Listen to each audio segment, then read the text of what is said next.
estamos hablando de política, estamos conversando con Iván Colmenares, quien es dirigente nacional de Voluntad Popular, y justamente indagando ese escenario electoral que iniciamos por lo que correspondía a lo holístico de todo esto, y nos hemos ido por la particularidad del comportamiento de la oposición, y quisiéramos tratar de desentrañar un poco el escenario que la gente no lo ve claro. Hay una realidad en Venezuela muy particular.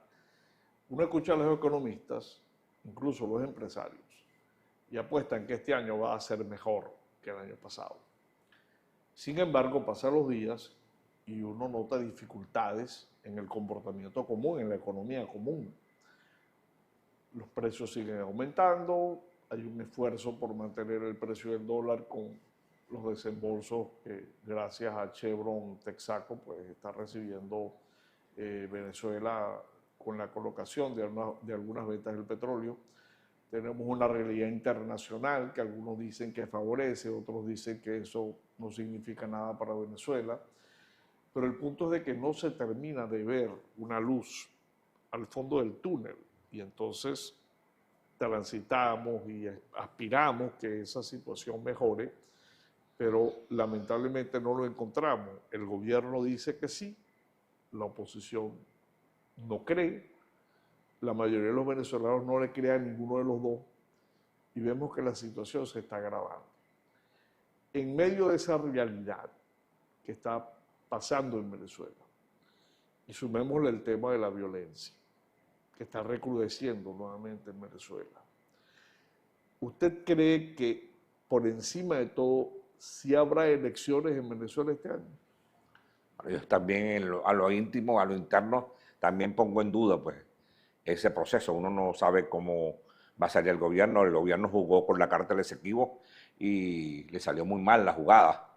Tanto es así que la división en el PSV es realmente dramática, a pesar de que se abracen en los actos y que se den besos y marruñecos, ya eso sabes que hay un enfrentamiento gravísimo.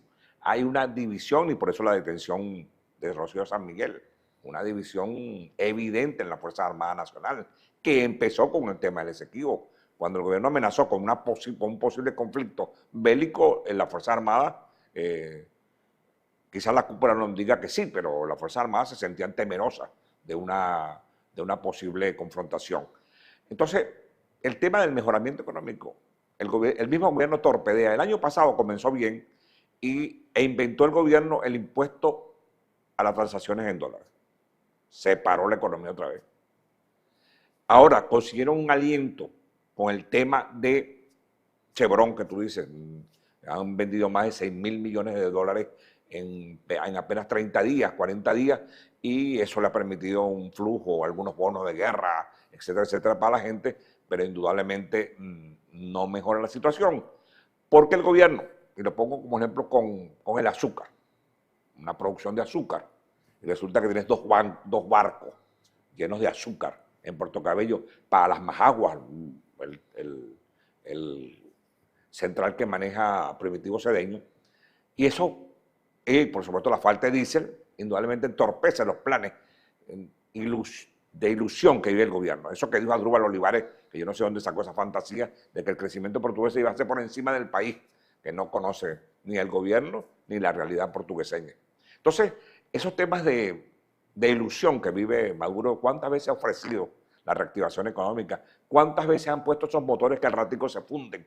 Entonces, ese planteamiento pone en peligro la estabilidad constitucional, porque si no tienen plata, pocos se van a jugar la continuidad en el poder. No sé cómo van a hacer para no hacer elecciones presidenciales, a pesar de que gritan todos los días que van. ¿Usted no cree que esa situación de incertidumbre y el no atinar de manera fina en esa solución del problema económico, lejos de ayudar a la oposición, agrava para todos el resultado electoral? Y podríamos decir que el comportamiento del gobierno es garantizarse con un 15, con un 20% de la elección, porque en definitiva, la práctica de no ir a votar, convertirlo en una manera de expresarse por parte de algunos actores opositores, en estos 25 años, como una manera de salir, o sea, de expresar su punto de vista, afecta más a la oposición al final que al mismo gobierno. Y el gobierno con un poquito de gente que llega a votar gana las elecciones. Y ya te dije, nosotros no nos van a sacar de la ruta electoral.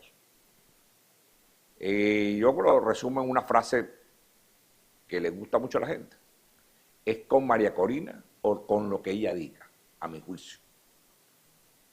¿Por qué? Porque esa es la narrativa del gobierno. El gobierno empieza a pegar aquí, mete 3 jefes de campaña presos, mete a Rocío San Miguel presa, suelta a la familia, con toda la familia, una cosa que nunca se había visto en esa ola represiva del gobierno. Al final tuvo que soltar un poco a la familia de Rocío San Miguel. Vota a la gente de la ONU como si realmente no pertenecieran a ese organismo al cual están votando del país.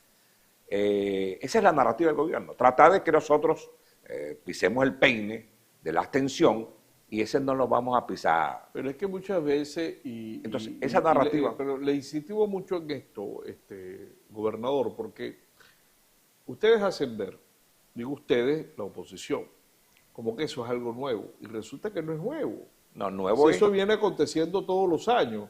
No tenemos embajador de Estados Unidos en Venezuela acreditado. El ciudadano americano que quiera hacer algún tipo de negocio tiene que ir a Colombia, a Brasil o a Panamá, a República Dominicana a tramitar sus visas. Porque menos la ExxonMobil. aquí en Venezuela no se puede hacer eso. Paralelamente, vemos una realidad. Vamos al caso particular del petróleo. Y aquí tocamos un poco el tema internacional.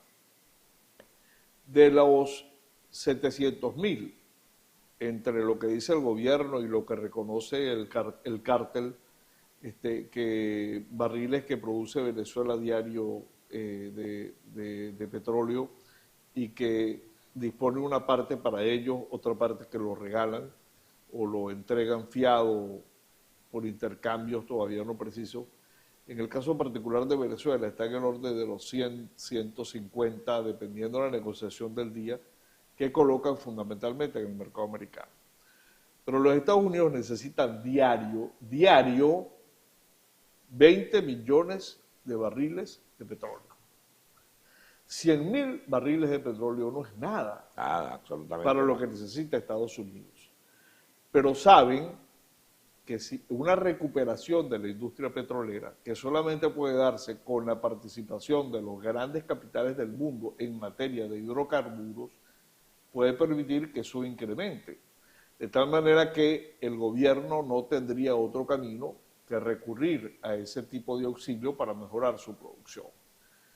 Pero paralelamente hay una guerra en el mundo y Estados Unidos necesita petróleo. El mundo sigue necesitando petróleo y lo vamos a seguir necesitando toda la vida, porque es que las energías alternativas para que funcionen también necesitan petróleo, que sea otra cosa. Entonces vamos al punto. Las grandes economías del mundo, qué importante es Venezuela para ellos, cuando su problema en este momento es una guerra en Ucrania, su problema es una situación crítica con China y Estados Unidos, Israel, una situación complicada en este momento desde el punto de vista geopolítico en Israel, con los países y los ejércitos internos que están peleando contra ellos.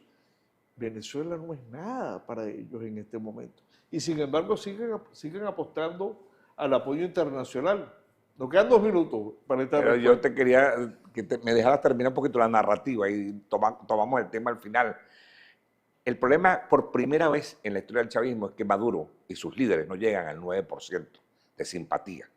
Retomo el tema electoral y después le entramos al petróleo. Todas las encuestas indican que la oposición va a ganar del 50% para arriba en la votación. Todos los bichitos esos que se reúnen, como decía Antonio Puyol, los bichitos que se reúnen en la Asamblea Nacional no llegan al 7%. Maduro no llega al 9%.